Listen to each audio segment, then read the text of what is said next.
Hello guys, welcome to mining Adda. आज हम पढ़ने जा रहे हैं CMR 2017 का chapter number 1, preliminary. Preliminary chapter में क्या दिया है हमें? यहाँ पे सारे ही जो हमारे शॉर्ट शॉर्ट पहले तो यहाँ पे क्या दिया है, डेफिनेशंस वगैरह दी गई है सारी, ठीक है। डेफिनेशंस वगैरह दी है। और देखेंगे हम लोग कि कौन से टर्मिनोलॉजी को क्या बोलते हैं, उसका मीनिंग क्या रहेगा, कैसे हम लोग आगे उसको कंसिडर करेंगे। ठीक है, तो स्टार्ट करते हैं प्रिलिमिनरी। प्रिलिमिनरी में सबसे पहला रेगुलेशन नंबर 1 क्या बोलता है? Short title commencement application and extend.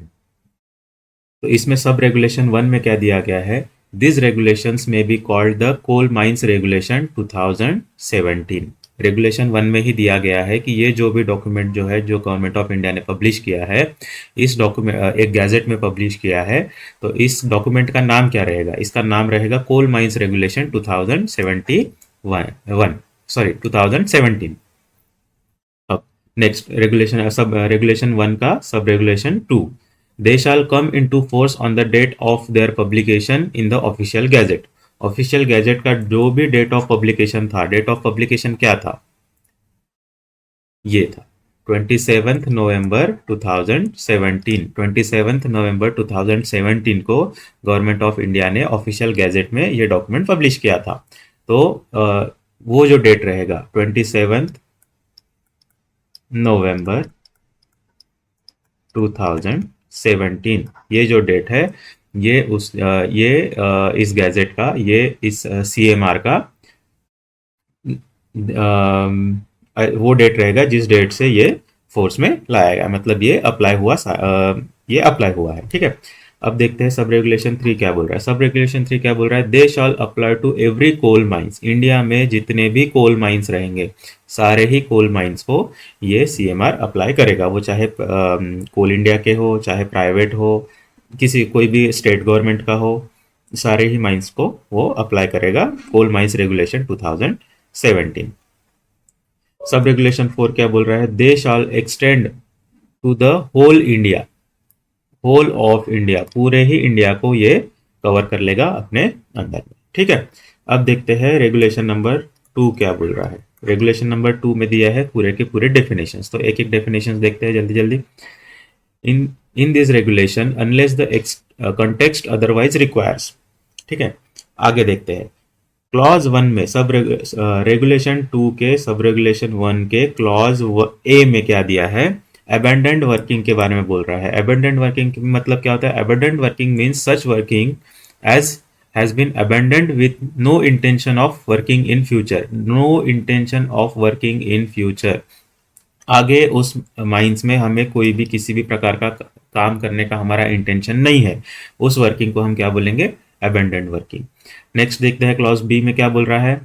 Abundant mine methane, AMM, मतलब ऐसा means a natural gas recovered from abandoned coal mine. Abandoned, अभी जो अबेंडेंट हमने माइंस को अबेंडन कर दिया, अब उसमें से हम नेचुरल गैस रिकवर कर रहे हैं CBM के मेथड से, या जो भी होगा, कोल बेड मिथन बोलो या दूसरा जो भी मेथड से, हम लोग उसमें से अगर नेचुरल गैस रिकवर कर रहे हैं कोई भी अबेंडेंट कोल माइंस में से या पार्ट देयर ऑफ, तो उसको हम अबेंडेंट माइन मिथन कहेंगे। क्लॉज सी में क्या बोल रहा है? एक्ट।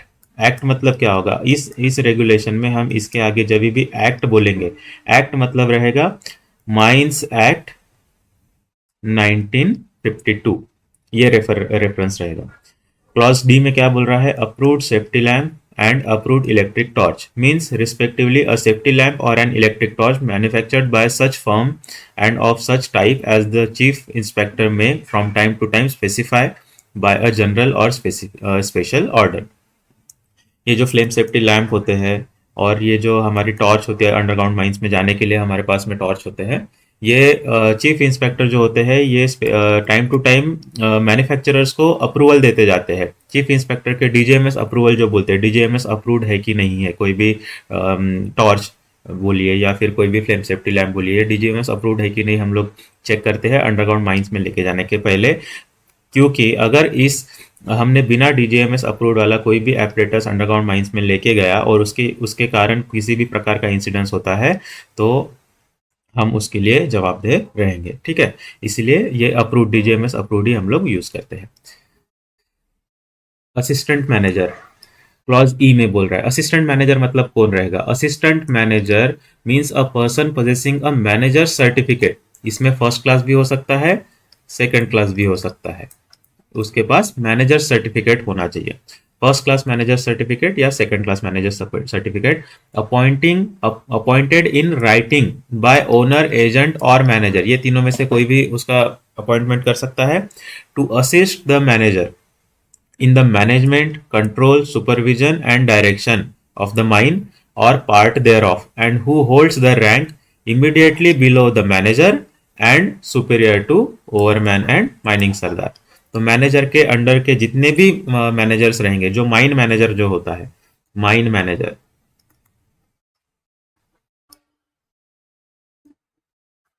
माइन मैनेजर के अलावा उस माइंस में जितने भी ऑफिसर्स रहेंगे वो सारे ही ऑफिसर्स क्या कहलाएंगे, असिस्टेंट मैनेजर कहलाएंगे। और वो जो है वो मैनेजर के अंडर में रहेंगे, immediately below the rank of manager, mine manager, and superior to overman and mining sirdar, ठीक है। नेक्स्ट देखते हैं क्लॉज एफ में क्या बोल रहा है।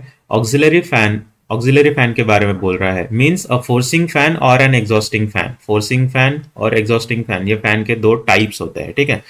Fan used below ground, underground में यूज होंगे ये।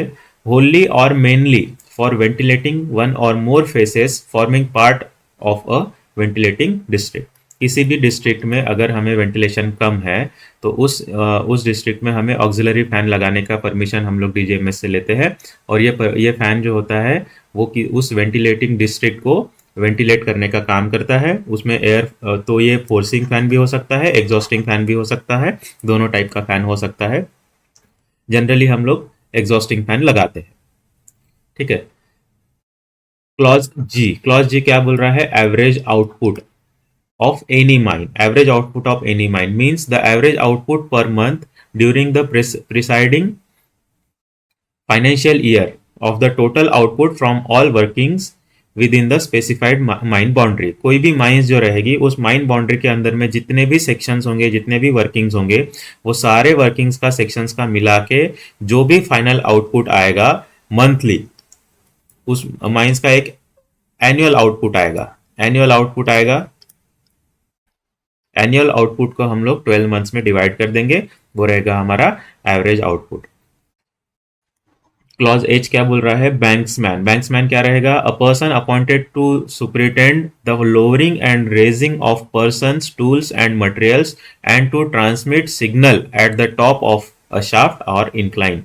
बैंक्समैन टॉप में रहेगा किसी भी शाफ्ट के या इंक्लाइन के, और वो जो पर्सन है ये सुपरिटेंड करेगा, वो वॉच करेगा, क्या चीज को सुपरिटेंड करेगा, lowering and raising of person, tools, materials, इन चीजों को सुपरिटेंड करेगा एंड ट्रांसमिट करेगा signals at the top of a shaft or incline, ठीक है। टॉप पे रहेगा वो बैंक्समैन रहेगा। बूस्टर फैन, बूस्टर फैन क्या रहेगा। Means a mechanical ventilator used below ground for boosting a whole current of air passing along the intake and return airway of a mine or ventilating district। Booster fan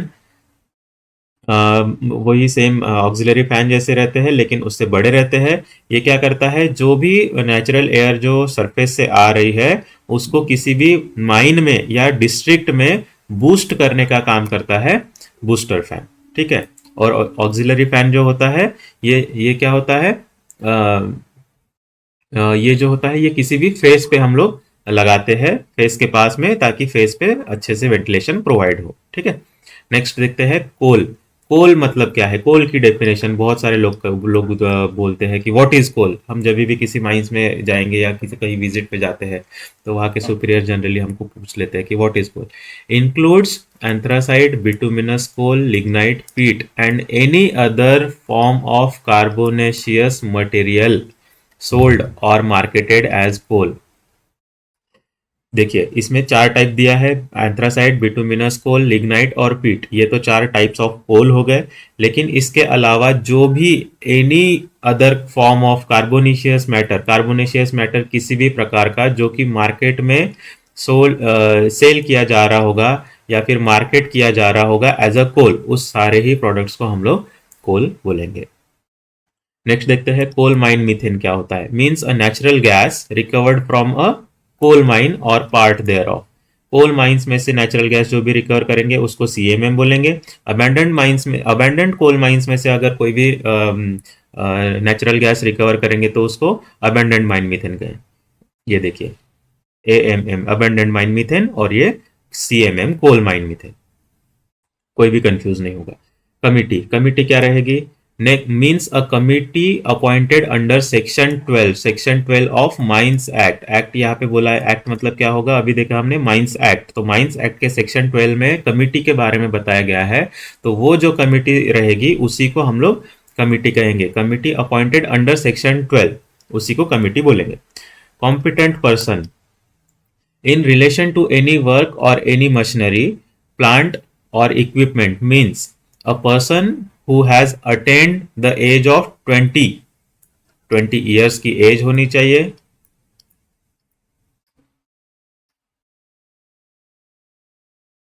and who has been duly appointed in writing by the manager, appointed by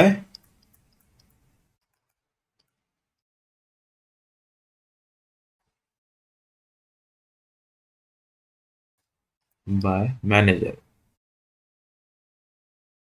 appointed by manager as a person competent to supervise or perform that work or to supervise the operation of that machinery, plant or equipment, who is responsible for the duties assigned to him and includes a short firer. Short firer भी competent person में आता है। ठीक है, next क्या क्या, हाँ इसमें कॉम्पिटेंट पर्सन में क्या बोला है? 20 साल उसकी एज होनी चाहिए, अपॉइंटेड बाय मैनेजर होना चाहिए और राइटिंग में। ठीक है, ये दो कंडीशंस है उसमें। वो क्या क्या काम करेगा? Supervise or perform that work or to supervise the operation of that machinery, plant or equipment and who is responsible for the duties assigned to him and includes a short fire. Contractor, contractor क्या बोलता है? Means an individual associated of contractor क्या रहेगा? Means an individual, association of individual, company, firm, local authority or local body, ये कोई भी contractor के terms में आ सकता है। Who provides for the services or operations in mine on contract basis and includes a sub contractor. ये सारे सब कॉन्ट्रैक्टर को भी कॉन्ट्रैक्टर ही बोलेंगे। ये क्या, ये कौन कौन हो सकता है? ये ठीक है, individual, association of individual, company, firm, local authority, local body, कोई भी हो सकता है जो कि माइंस में सर्विसेज प्रोवाइड करेगा या कोई भी ऑपरेशंस प्रोवाइड करता है कॉन्ट्रैक्ट बेसिस पे, उसका कॉन्ट्रैक्ट रहेगा स्पेसिफाइड। इसमें सब कॉन्ट्रैक्टर भी इंक्लूड होता है। Deep hole drilling and blasting, deep hole drilling and blasting क्या होता है? Means a drill hole more than 3 metres in depth and use for blasting in an open cast mining operation. Open cast mining में जो हम लोग करेंगे जिसकी depth कम से कम 3 मीटर से ज्यादा होनी चाहिए, उसी को डीप होल बोलेंगे। डेप्थ मोर देन 3 मीटर, उसी को डीप होल ड्रिलिंग और ब्लास्टिंग कहेंगे। डिजाइनर, डिजाइनर कौन होता है? Means an individual, association of individual, company or institution who designs a coal mining system, method of coal mining, machinery, plant, equipment, appliances or substances for use of coal mines. Coal mining के लिए जो भी method of working या कोई भी machinery design करता है या प्लांट डिजाइन करता है, जैसे सीएमपीडीआई है, सीएमपीडीआई हमारे लिए डिजाइनर हो गया क्योंकि हमारा वो माइंस का डिजाइन देता है हमें सब कुछ चीजें करके। ठीक है, डिसकंटिन्यूड वर्किंग, डिसकंटिन्यूड वर्किंग क्या होता है? Means such workings in a mine as have been discontinued for any reason and are inaccessible or rendered inaccessible but are likely to be worked again. Abandoned workings हमने देखा था जिसमें हमारा कोई intention नहीं था आगे काम करने का, इसके बाद में इन फ्यूचर मतलब फ्यूचर वर्किंग का हमारा कोई इंटेंशन नहीं था। लेकिन डिसकंटिन्यूड वर्किंग क्या है? ऐसे कोई भी माइंस जो किसी कारणवश बंद कर दिए गए या फिर किसी कारणवश वो अभी इनएसेसिबल है, उसमें हम लोग एक्सेस नहीं कर पा रहे हैं, जो भी होगा, पर likely to be worked again, उसमें फिर से हमारे काम करने की इच्छा है, हमारा इंटेंशन है कि उसमें हम और से फिर से ओपनिंग करके काम करेंगे, उसको डिसकंटिन्यूड वर्किंग बोलेंगे। डिस्ट्रिक्ट मैजिस्ट्रेट क्या होता है? District magistrate in any relation to any mine means district magistrate or the deputy commissioner, district magistrate or the deputy commissioner, as the case may be, who is vested with the executive powers maintaining law and orders in the revenue district in which the mine is situated। आपकी mines जिस जिले में situated होगी उस जिले का deputy commissioner या district magistrate जो रहेगा वही आपके माइंस के लिए डिस्ट्रिक्ट मैजिस्ट्रेट रहेगा, जो भी डीएम करके बोलते हैं। Provided that in the case of a mine which is situated partly in one district and partly in another, the district magistrate for the purpose of this regulation shall be the district magistrate authorized in this behalf by the central government। Central government authorise करेगा अगर कोई भी mines है जो आधी किसी ये district में है और आधी किसी वो डिस्ट्रिक्ट में है, ठीक है। तो ये जो माइंस है, ये माइंस के लिए फिर डिस्ट्रिक्ट मैजिस्ट्रेट कौन सा रहेगा? ये रहेगा कि ये रहेगा? तो वो जो चीज़ है वो सेंट्रल गवर्नमेंट ऑथराइज करेंगे किसी भी एक जिले के डिस्ट्रिक्ट मैजिस्ट्रेट को कि भाई आप इस माइंस का सब कुछ देखेंगे, आप इस माइंस के लिए district magistrate as a district magistrate work करेंगे, ठीक है। Next, disused workings means such workings in a mine where work has been temporarily stopped but which are accessible and includes unused workings। means such workings in a mine, कोई भी mines में ऐसे workings जहां पे work जो है वो temporarily stop किया गया है, अभी हम लोग काम नहीं कर रहे बट वहां पे हम जा सकते हैं। और जैसे ओल्ड वर्किंग्स जो होते हैं, ओल्ड वर्किंग्स में हमने काम तो अभी कब बंद कर दिया है, लेकिन वहां पे हम लोग जा सकते हैं, इंस्पेक्शन के लिए वगैरह जाते रहते हैं, ठीक है। और इसमें क्या होता है, अनयूज्ड वर्किंग भी अगर कोई है जिसमें हमने डेवलपमेंट तो नहीं किया है, डेवलपमेंट भी नहीं किया है, कोयला नहीं निकाला है, लेकिन उसमें से जस्ट एक गैलरी बना के हम आगे बढ़ गए हैं उसके, तो ऐसे अनयूज्ड वर्किंग जो एक्सेसिबल हो उनको भी डिसयूज्ड वर्किंग बोल सकते हैं। नेक्स्ट है एक्सप्लोजिव। एक्सप्लोजिव क्या रहेगा? Explosive shall have the meaning shall have the same meaning as is assigned to it in the Explosives Act 1884। Explosives act जब हम लोग देखेंगे 1884, तो उसमें जो उस एक्ट में जो एक्सप्लोजिव का मीनिंग दिया होगा, सीएमआर बोलता है कि हमको भी वही मीनिंग एक्सेप्टेबल है, हम वही मीनिंग को कंसिडर करेंगे, हमारे हिसाब से कोई दूसरा मीनिंग नहीं है एक्सप्लोजिव का, ठीक है। नेक्स्ट है फेस। फेस मतलब क्या है? Means the moving front of any working place or the in by end of any gallery, roadway or drift। Simple भाषा में इन्होंने बहुत अच्छे से क्लियर किया है। फेस मतलब क्या होगा? कोई भी माइंस में फेस का मीनिंग होता है moving front of any working, जो कि जिसको हम ब्लास्ट कर रहे हैं उसमें का मटेरियल ले रहे हैं और आगे आगे बढ़ रहे हैं, ऐसा कोई भी जो मूविंग फेस होगा, उस मूविंग फ्रंट होगा उसको फेस बोलेंगे। या फिर कोई भी गैलरी जो है, गैलरी कहीं जाके खत्म हो रही है तो वहां का जो इन बाय एंड होगा उसको भी हम लोग फेस बोलेंगे। कोई भी रोडवे का जो इन बाय एंड होगा उसको भी फेस बोलेंगे। रास्ता बना रहे हैं, ब्लास्ट करते करते करते आगे जा रहे हैं, उसको भी फेस बोलेंगे। किसी भी ड्रिफ्ट का जो इन बाय एंड होगा उसको फेस बोला जाएगा।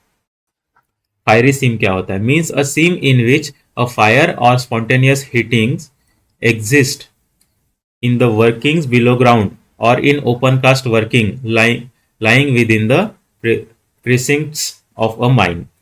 फायरी सीम मतलब किसी भी कोई भी ऐसी सीम जिसमें फायर या फिर स्पॉन्टेनियस हीटिंग पहले से ही एग्जिस्ट है, वो चाहे फिर अंडरग्राउंड वर्किंग हो या ओपन कास्ट वर्किंग हो, अगर वो हमारे माइंस के अंदर में आ रहा, हमारे माइंस के बाउंड्री के अंदर में आ रहा है तो उसको फायरी सीम बोलेंगे।